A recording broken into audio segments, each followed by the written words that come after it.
Halo teman-teman semuanya, selamat datang di channelku. It's Dokter Muda. Aku Dr. Rudi Margono, seorang dokter umum, ada di IG, ada di TikTok.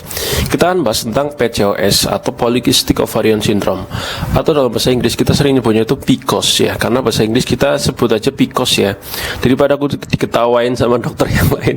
Karena tulisannya itu Inggris, aku nyebut PCOS itu kayaknya kurang pas. Jadi aku bakal nyebutnya pakai PCOS.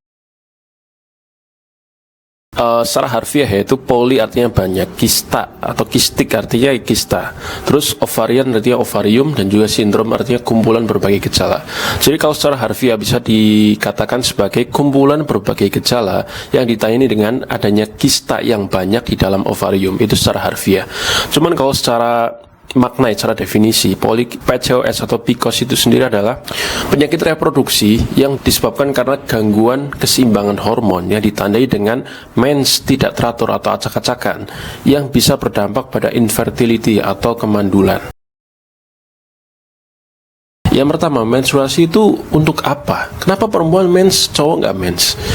Secara sederhana, kalau perempuan mens itu disebabkan karena Tuhan itu pengen memberikan sel telur dalam keadaan fresh. Pada saat perempuan itu lahir, dia itu sudah dibekali dengan sel telur sekitar 1-2 juta sel telur. Cuman dia keadaannya masih mentah, nggak bisa dipakai, perlu dimatangkan. Dia disimpan di dalam organ reproduksi perempuan di ovarium, dan dia nggak bisa dipakai apapun, harus dimatangkan dulu. Nah, pada saat perempuan menstruasi dalam hidupnya, dari dia lahir sampai dia meninggal, katakanlah usia 70, itu sekitar 300-500 kali menstruasi. Dan setiap menstruasi itu keluarnya satu-satu, teman-teman. Keluar satu, mens keluar satu, mens keluar satu. Sehingga sisa kan, kalau cuma 300-500, maka sisa banyak banget kan. Nah, sisanya kemana? Sisanya akan atresia, atau dia akan atrofi. Dalam bahasa gampangnya akan kadaluarsa. Terus gimana sih siklus mens itu? Siklus mens itu diawali dari sebuah organ yang di otak yang dinamakan dengan hipotalamus, teman-teman. Ini adalah gambar hipotalamus. Di hipotalamus ini akan mengeluarkan semacam bahan baku hormon, namanya GnRH atau gonadotropin releasing hormone. Dia akan membuat pituitary bagian depan atau anterior pituitary mengeluarkan dua hormon, namanya FSH dan juga LH, follicle stimulating hormone dan juga luteinizing hormone. Dia akan dikeluarkan ke pembuluh darah nih, ke semua pembuluh darah yang di perempuan tuh dikeluarkan ke situ. Kita bahasanya itu sistemik dikeluarkan. Dia akan didetek oleh ovarium. Oh, ternyata pituitary depan atau anterior pituitary mengeluarkan LH dan FSH nih. Nah, fungsinya apa? Dia menandakan akan ada siklus mens yang ujung-ujungnya akan mematangkan sel telur tadi yang perempuan punya. Nah, kalau udah matang, udah ketangkep nih sama ovarium, folikelnya dimatengin satu, bakal dikeluarin ya kan. Folikel itu sel telur ya. Jadi folikel itu bungkusnya, di dalamnya itu ada sel telur yang bakal dimatangkan, yang akan dikeluarkan.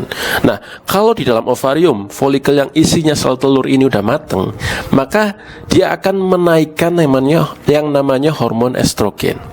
Di dalam sistemik tadi, dalam pembuluh darah perempuan di seluruh tubuhnya, itu akan ada hormon estrogen.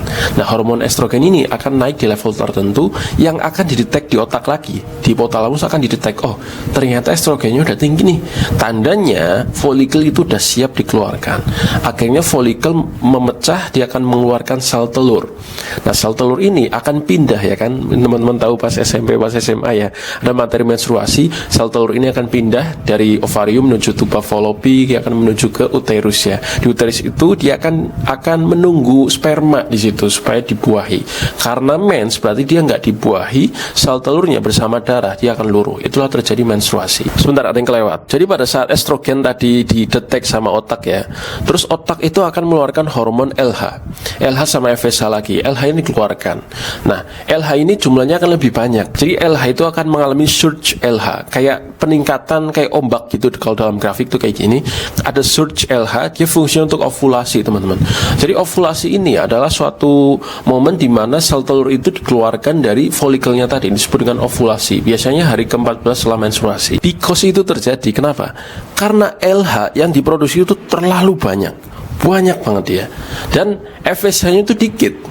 Akhirnya karena FSH dikit, namanya juga follicle stimulating hormone, dia akan mematangkan folikel kan harusnya. Karena dikit, gak bisa matang folikelnya.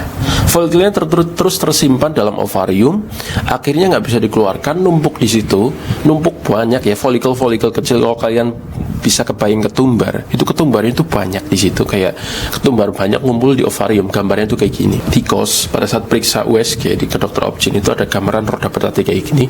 Ini adalah kumpulan dari folikel tadi yang nggak mateng, numpuk di situ, ditambahkan dengan banyaknya folikel di situ. Nah, folikel ini dia nggak dikeluarin, dia nggak bisa mateng. Akhirnya kalau nggak ada folikel yang memecah, terus kemudian ada sel telur, kalau nggak bisa kayak gini, otomatis nggak ada sel telur yang bisa dibuahi oleh sperma. Akhirnya apa? Ada gangguan mendapatkan keturunan atau infertilitas. Inilah yang dinamakan dengan PCOS. Ini adalah grafik, teman-teman mungkin tahu pas SMA bahasa SMA ya, ini grafik menstruasi buat yang IPA. Aku pengen bahas sedikit ya. Di sini kalian bisa lihat tuh, di situ ada yang bagian bawah, garis bawah itu adalah hari ya, 0 hari, 14 hari, 28 hari, aku sambil lihat. Terus di bagian kiri yang garis ke atas itu ada jenis-jenis hormon, bagaimana perkembangan penebalan uterusnya, terus ada siklus dari ovarium. Nah, kalau teman-teman lihat pada hari 14 itu kan ada ovulasi di situ. Di folikelnya dia akan pecah, akan melepas sel telur. Nah, ini yang nggak terjadi pada PCOS, teman-teman. Terus juga hormonnya itu stabil di situ. LH tinggi, cuman diikuti juga sama FSH yang tinggi. Terus juga ada estradiol yang menimbulkan tinggi daripada LH dan FSH tadi. Kalau teman-teman lihat di hari ke-14 juga, di situ mulai ada penebalan dinding rahim kan. Sampai hari ke-28 itu akan tebal banget. Nah, di situ pada saat menses ya, di situ ada menses. Mens di sini ya, teman-teman terjadi mens, kemudian ulang lagi kayak gitu terus. Di sini ada dua gambar teman-teman, dua grafik ya. Teman-teman bisa lihat di situ. Yang sebelah kiri adalah normal menstrual cycle. Ini adalah siklus mens yang normal. Di sebelah kanannya itu adalah PCOS comparison. Dia adalah kondisi teman-teman atau pasien ya, jangan teman-teman, pasien terkena PCOS. Nah, kalau teman-teman lihat ada perubahan pada gambar pertama yang garisnya kuning sama coklat itu atau oranye ya, yang bagian atas A sama B dibandingkan coba. Yang kuning itu adalah LH teman-teman. Nah, pada PCOS LH-nya itu nggak ada surge tadi yang gue bilang, nggak ada yang namanya ombak peninggian tuh nggak ada, nggak kayak sebelah kiri ada peninggian.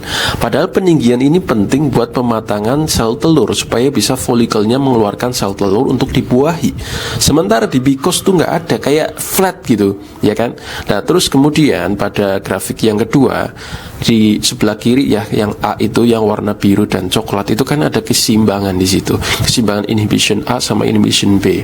Terus ada namanya AMH. AMH ini pada orang PCOS itu dia meningkat, lihat di situ lebih tinggi grafiknya yang sebelah kanan ya, yang PCOS yang nomor 2 ya, itu lebih tinggi daripada yang sebelah kiri AMH yang kiri yang A. Terus kemudian di bawah yang garis warna hijau itu dia tinggi banget. Ini namanya hormon androgen. Ini ciri daripada PCOS teman-teman. Androgen itu tinggi banget.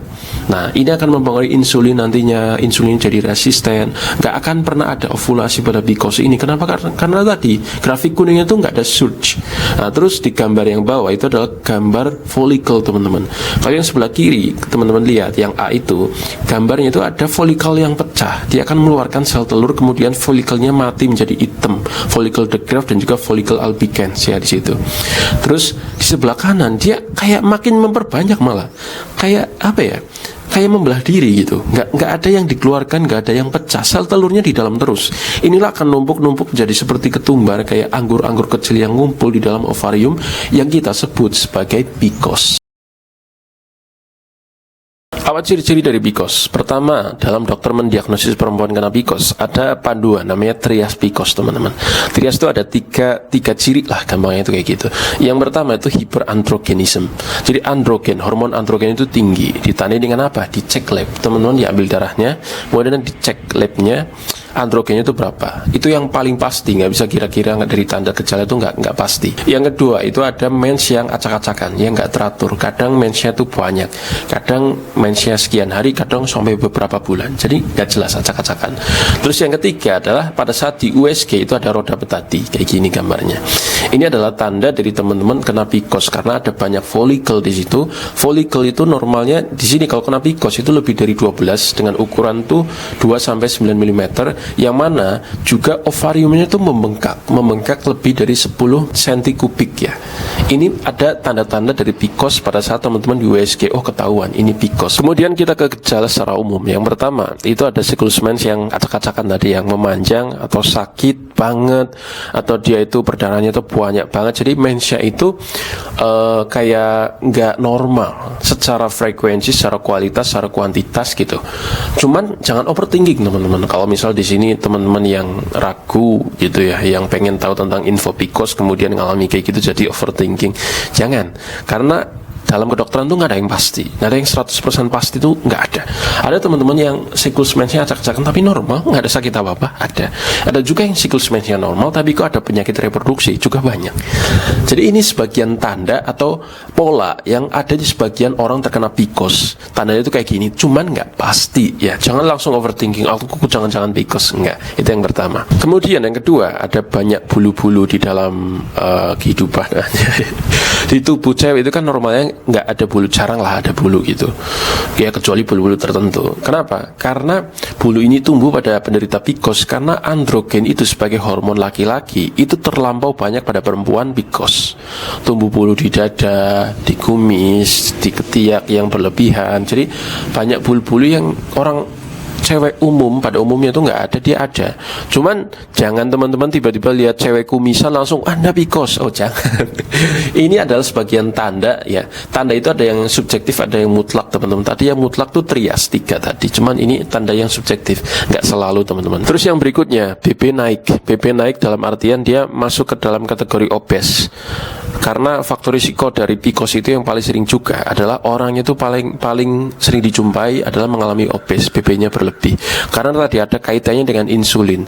Jadi pada orang PCOS itu ada potensi besar terkena resistensi insulin, mirip orang dengan diabetes tipe 2 ya. Karena insulinnya terlampau banyak, sel-selnya nggak bisa mengenali insulin segala macam, ini bahasa medis. Intinya ada kaitan teman-teman antara resisten insulin dengan PCOS itu sendiri. Terus berikutnya, itu jerawatan, muncul jerawat di mana-mana nggak sembuh-sembuh ya. Laki-laki ini nggak pasti karena ini sebagian ciri atau pola yang kita dapati dari pasien-pasien PCOS. Terus yang berikutnya resisten insulin disebabkan karena hiperandrogenisme dan juga ada kaitan antara hormon progesteron, hormon-hormon yang tidak seimbang pada PCOS itu menyebabkan insulinnya mengalami resisten insulin. Jadi sel-sel dalam tubuhnya nggak bisa mengenali adanya insulin dalam darahnya, sehingga dia mirip banget sama pasien diabetes. Dan teman-teman, banyak PCOS ini dialami oleh perempuan, cuman perempuan itu gak sadar kalau dirinya kena PCOS. Tahu-tahu dia pada saat menikah pengen punya keturunan, susah mendapatkan keturunan, pas dicek ternyata PCOS.